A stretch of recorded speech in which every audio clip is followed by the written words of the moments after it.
Hello, I'm Chief Darcy Bear of the Whitecap Dakota First Nation. I'd like to share some thoughts with you about the First Nations' perspective on the War of 1812.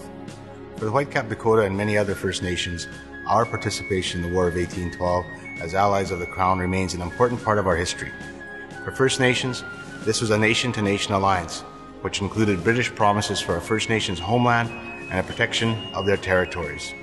Many First Nations people, over 10,000 in fact, joined the British in the War of 1812, signaling their respect for these promises of alliance. Members of First Nations coalitions played prominent and often decisive roles defending their homelands, families, and allies in some of the most celebrated battles of the war, including Queenston Heights, Chateauguay, and Beaver Dams. The Dakota took part in captures of Fort Mackinac and Detroit and the expulsion of American forces from the territory west of Lake Michigan, as well as many other engagements that contributed to the defense of both Canada and our homelands.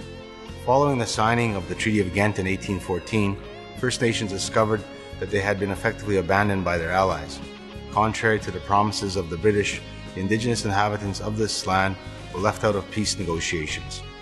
But despite these outcomes, First Peoples in Canada continue to uphold and respect their partnership with the British Crown. The Dakota, for example, are proud of this long-standing legacy of peace and partnership. First Nations continue to survive and preserve their heritage. The story of First Nations in the War of 1812 is everyone's story.